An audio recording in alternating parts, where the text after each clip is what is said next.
If the core messages of Gnosticism and Catharism are true, and the Egyptian and Tibetan books of the dead are correct, then we are all living within a reincarnation soul trap matrix from which very few escape. If the reports from many near-death experiencers can be trusted, then we are being expertly coerced, manipulated, and sometimes forced against our will to come back here after death. And if Robert Monroe was right, then Earth is a giant loosh farm, with human suffering and other negative emotions being the main crop harvested. This bleak outlook, painted by these various sources, is also echoed in many world religions. For example, the iconic image of the Bhava Chakra, or Wheel of Life, in Buddhism, depicts all of human life happening within the jowls and grips of Yama, the Lord of Death. 4 concentric circles show how we are trapped within a reincarnation cycle. The pig, rooster, and snake in the inner circle represent the 3 poisons: ignorance, attachment, and aversion. These 3 poisons give rise to positive and negative actions, which result in the light and dark karmic manifestations shown in the 2nd circle. Karma then gives rise to the 6 realms of suffering depicted in the 3rd circle. And finally, the 4th circle symbolizes the 12 links of dependent origination, showing how the poisons, karma, and suffering all cause inevitable reincarnation. Importantly, also shown in the picture is the moon, which represents liberation from the reincarnation cycle, and Buddha pointing to the moon, which indicates that our liberation is possible. The Hindu religion also maintains that we are trapped within a reincarnation cycle created by the god Brahma. The Vedas describe this world, our bodies, and all of physical creation as Maya, meaning a trick or an illusion created by Brahma. Within each of us exists an Atman, or soul essence, which discards and acquires new bodies the same way we throw away old and buy new clothes.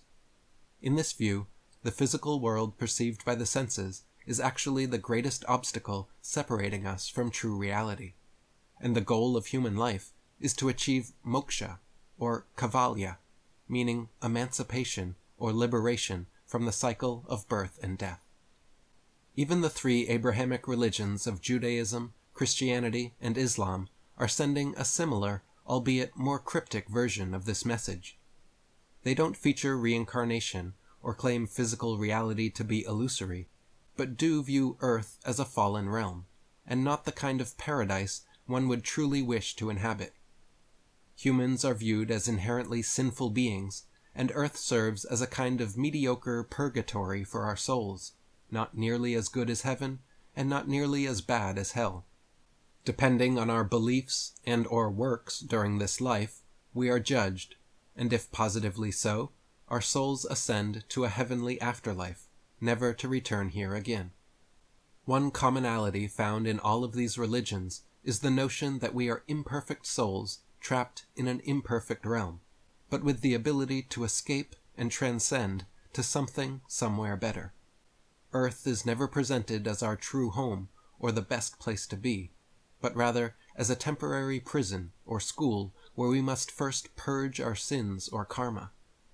Arthur Schopenhauer stated in On the Suffering of the World, "If you want a safe compass to guide you through life, and to banish all doubt as to the right way of looking at it, you cannot do better than accustom yourself to regard this world as a penitentiary, a sort of penal colony.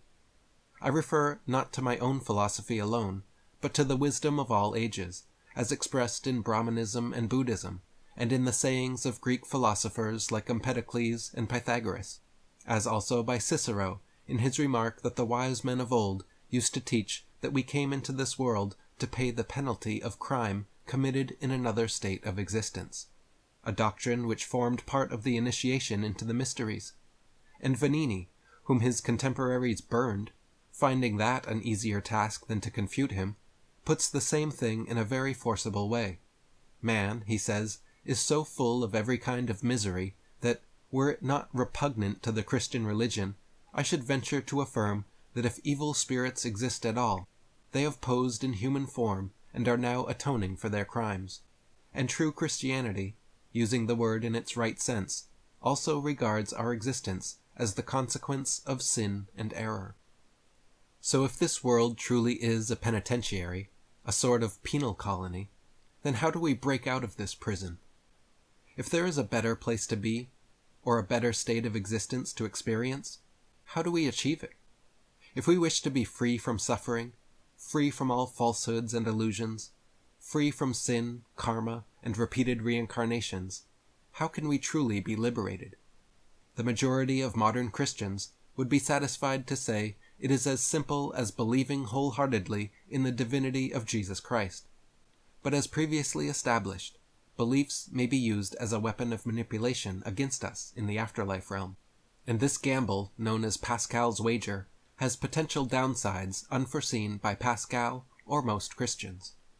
Likewise, most modern Buddhists and Hindus would answer that we should conduct our lives in a way that creates no new negative karma.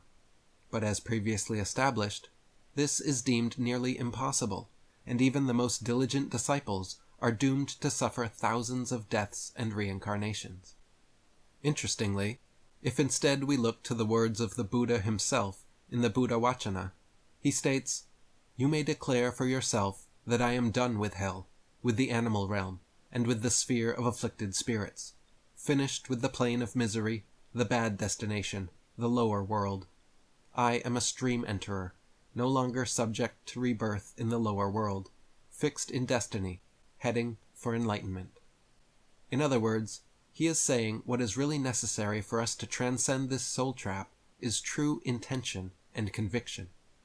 It would seem the most important aspect of avoiding reincarnation is having the clear intention and solid conviction against it. It makes sense that karma, material desires, and attachments would play a part in luring us back into body. But if our intention never to return is strong enough, it should outweigh any material desires or attachments trying to bring us back.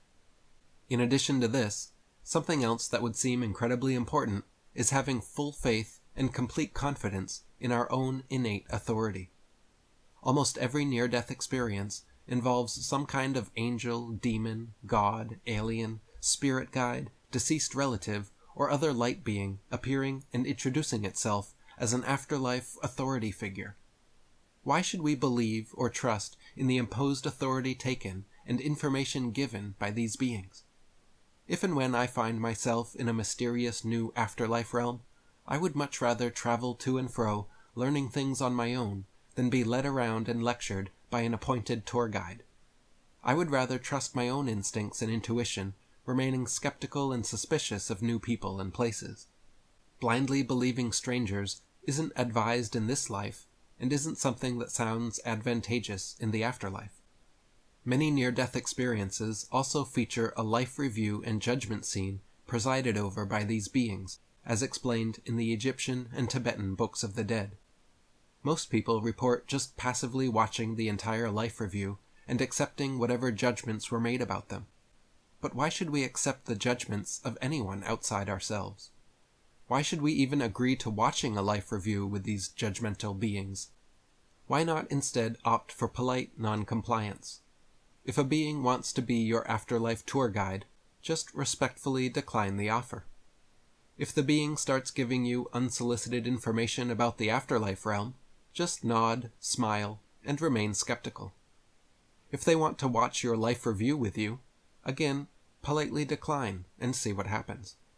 If these beings are as benevolent as they attempt to appear, your respectful refusal of their requests shouldn't be a problem. The whole trick seems predicated on the fact that these entities need our consent to send us back into body.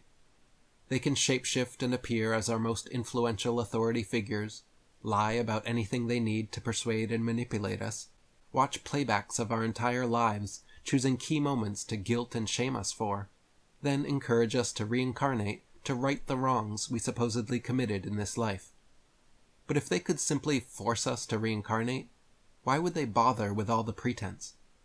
It seems the ultimate choice is ours alone. They can attempt to guilt trip or shame us into coming back. They can try to entice or bribe us with better incarnations. But if our intention is set and our conviction strong enough, what are they going to do about it? Decide that you are never reincarnating regardless of what anyone says. Make the decision that no outside entity has the right to judge you. Reject their offers of life review.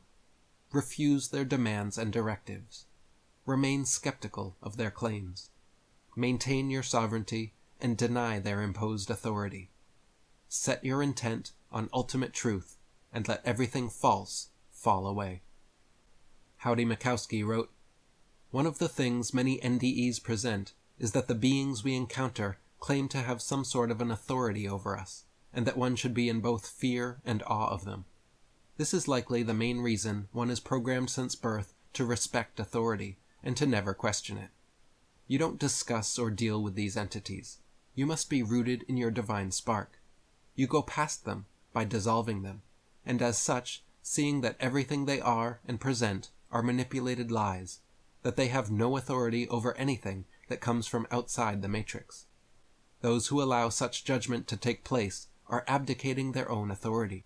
We have to drop the idea that anyone or anything is above us or has the authority to judge us. Only the divine spark within can do that, and the divine spark never judges." And Isabella Green wrote, "Know that you have a different choice. Decide on your choice while still alive. Make a strong agreement with yourself. Stand your ground. No one yields any power over your decisions for yourself. No matter how mighty that authority might seem to you, you do not need any authority to give you permission. This is very important for you to know. Own your power to decide and execute your choices for yourself in all areas of your experience, and you will be sovereign and free."